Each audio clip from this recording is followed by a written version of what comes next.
복잡한 뉴스를 재치 있는 키워드로 풀어보는 알고 팡보고팡 팡팡뉴스 시간입니다. 제주투데이의 조수진 기자와 함께하는데요. 오늘 첫 번째 키워드가 아버지를 아버지라 부르지 못하는 현실인데 어떤 소식인가요? 네, 지난 2월에 제주도에서 매우 기쁜 소식이 있었죠. 바로 제주 4.3 특별법이라고 부르는 제주 4.3 사건 진상규명 및 희생자 명예회복에 관한 특별법의 전부 개정안이 국회를 통과했었습니다. 이 특별법이 지난달 24일에 본격 시행이 됐는데요. 이 법안을 발의했던 국회의원은 이를 두고 완전한 해결이라는 표현까지 썼습니다. 그만큼 제주 4.3 희생자나 유족분들의 수건이 이루어지는데 많은 진전을 이뤄냈다는 뜻일 겁니다. 하지만 개정안을 통해 법적 근거까지 마련이 됐지만 현실적으로는 요원한 문제가 있어서 오늘 키워드를 통해 소개해드릴까 합니다. 네, 이번 개정으로 국가폭력에 의해서 희생된 분들에 대한 진상규명과 또 희생자의 명예회복을 위한 최소한의 조치에 대해 입법적인 근거를 마련했다는 평가를 받고 있는데 요원한 문제라면 어떤 부분인가요? 네, 4.3 특별법 12조에는 가족관계 등록부의 작성을 규정하고 있는데요. 여기서 말하는 가족관계 등록부는 개인의 출생이나 혼인, 그리고 사망같이 신분 변동 사항을 모두 기록하고 관리하는 등록부입니다. 지난 2008년 전까지는 호적이라고 불렸던 기록이고요. 이 조항에 따르면 제주 4.3 사건 피해로 인해 가족관계 등록부가 작성되어 있지 아니하거나 또 사실과 다르게 기록된 경우에는 다른 법령의 규정에도 불구하고 위원회의 결정에 따라 대법원 규칙으로 정하는 절차에 따라 가족관계 등록부를 작성하거나 기록을 정정할 수 있다고 명시하고 있습니다. 네, 그러니까 기자님, 이 제주 4.3을 겪으면서 어떤 사유로 인해 사실과 다르게 기록됐던 부분들을 정정할 수 있다, 이런 의미인 거죠? 예, 그렇습니다. 제주 4.3 당시 출생이나 혼인 그리고 사망 신고를 즉시 하지 않고 실제보다 늦게 하거나 또 다르게 신고하는 경우가 많았기 때문에 마련된 조항인데요. 이땐 군경에 끌려간 사람들의 가족들은 연좌제를 우려하거나 또 살아남기 위해서 먼 친척이나 지인의 호적으로 옮기는 경우가 많았습니다. 또 예전에 유아 사망률이 높았기 때문에 출생 신고를 늦게 하는 경우도 대다수였고요. 4.3이 끝나고도 또다시 피해를 입을까 하는 두려움 때문에 70년이 넘도록 자신이 4.3 희생자의 가족인 것을 숨겨야만 했던 유족분들이 굉장히 많은데요. 하지만 21년 전 제주 4.3 특별법이 제정되고 또 제주 4.3이 대한민국의 역사라는 인식이 널리 퍼지면서 상황은 크게 달라졌습니다. 네, 그래서 가족관계를 바로잡는다는 게 유족분들의 수건이기도 했죠. 예, 그렇습니다. 하지만 안타깝게도 이 조항이 난항을 겪고 있다고 하는데요. 가족관계를 정정하는 건 법원의 비송사건에 해당합니다. 비송사건이란 건 일반적인 소송 절차를 따르지 않고 법원 자체가 후견적인 역할을 해서 절차를 신속하게 처리할 수 있도록 하는 사건을 말하는데요. 가족관계 정정은 개인적으로 또 개별적으로 이루어지는 민사라서 일괄적으로 처리될 수 없다는 특징이 있습니다.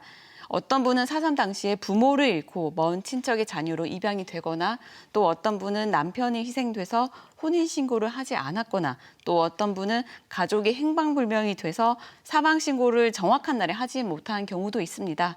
앞에서 몇 가지 예로 들었지만 가족관계가 잘못 등록된 경우는 훨씬 다양한데요.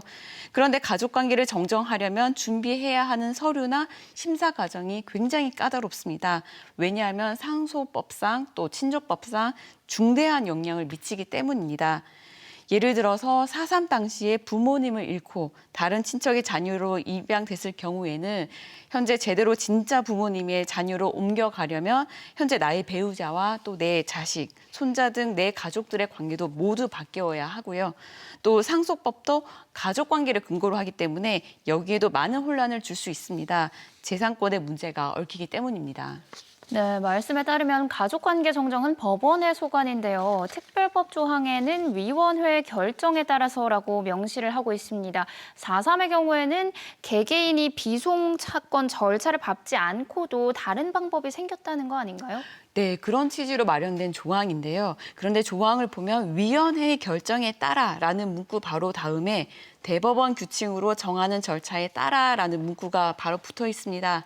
결국 법원 소관이기 때문에 여기에 따른 대법원 규칙 개정이 필요하다는 건데요. 거기까지 미처 개정이 이루어지지 않아서 현실적으로 이 조항을 통해서 가족관계 정정이 이루어지거나 진행 중인 건은 단 한 건도 없습니다. 이와 관련해서 제주도 4.3 지원과 관계자는 가족관계 등록 정정 권한을 제주 4.3에 한해서 또 특례적으로라도 법원이 읍면동장에게 위임할 필요가 있다고 말하고 있는데요. 또 특별히 재산권이 얽히지 않고 단순하게 정정만 하는 경우가 있는데 이런 분들만이라도 우선적으로 해드릴 수 있는 방안이 나왔으면 좋겠다고 바라기도 했습니다. 법까지 마련이 됐는데 난항을 겪고 있다고 하니까 너무나 안타깝습니다. 조금 진척되는 상황은 없을까요? 네, 그 4.3 중앙위원회가 소속된 행정안전부의 입장을 들어봤는데요.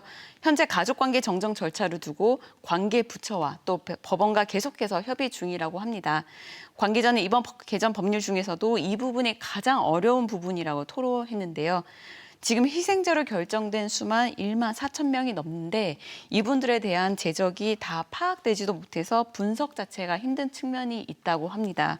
또 가족관계 정정을 하려면 희생자 결정 당시 참고했던 심사 자료와 또 다른 과거사 사례, 또 현재 진행 중인 배보상 용역 결과를 같이 검토해야 한다고 하는데요. 말씀드린 것처럼 많은 자료가 지금 필요한 겁니다. 이 관계자는 가족관계 정정이 빨리 이루어지는 것도 중요하지만 더 중요한 것은 제대로 이루어지게 하는 것이라면서 유족분들의 불편을 최소화하기 위해 노력하고 있다고 덧붙였습니다. 네, 잘못된 가족 관계로 배제되는 유족분들이 없어야 할 텐데요. 빠른 시일 안에 기쁜 소식이 들렸으면 좋겠습니다. 다음 키워드로 넘어갑니다. 다 계획이 있었구나 한데요. 어디서 많이 들어본 말 같네요. 네, 영화 기생충의 유명한 대사죠. 오늘 원희룡 제주도지사가 제주특별자치도 출범 15주년을 맞아서 열었던 기자회견에서 가장 이슈가 됐던 건 바로 사퇴식이었습니다. 취재진의 질문에 원 지사는 마냥 길어지진 않을 테니 조금만 기다려달라면서 구체적인 시점은 밝히지 않았지만 조만간 국민의힘 경선에 돌입할 것을 시사했는데요. 또 자신의 사퇴로 인해 도정 차질을 최소화할 수 있는 조치와 또 후속을 위한 마무리를 하면서 도민들에게 밝히겠다고 설명했습니다. 사실 원 지사는 지난 4월부터 대권 도전을 위한 사퇴 의사를 계속해서 밝혀왔고 또 7월 사퇴설이 계속 돌고 있는데요. 어제 좌담수 제주도의회 의장은 본회의에서 행정 공백을 우려하면서 향후 대권 도전과 관련한 구체적인 일정에 대해 도민들에게 양해를 구하는 것이 먼저라면서 사퇴 시점을 정확히 밝히라고 촉구하기도 했습니다. 네, 내일은 서울 광화문 프레스센터에서 특별자치도 출범 15주년 행사가 열립니다. 좀 이례적인 일로 여러 가지 말들이 많았죠. 네, 이 행사를 두고 사실 특별자치도 출범 행사가 아니라 본인의 사퇴 및 출마를 홍보하는 행사가 아니냐는 비판의 목소리까지 나오고 있는데요. 사실 제주특별자치도의 행사를 서울에서 연다는 것 자체가 좀 전례가 없고 이례적인 일이라서 말이 지금 많습니다. 여기 대해 원 지사는 특별자치 출범이라는 뜻깊은 행사를 전국에 알리려는 데 목적이 있다고 설명을 하긴 했는데요. 참고로 원 지사 본인이 대선 출마나 사퇴에 관한 홍보를 서울에서 하든 제주에서 하든 뭐 큰 문제가 되지는 않습니다. 하지만 제주특별자치도 출범 기념 행사는 제주도의 예산으로 진행되는 행사죠. 그 행사를 본인의 정치적 행보에 활용한다는 게 지금 문제가 되는 겁니다.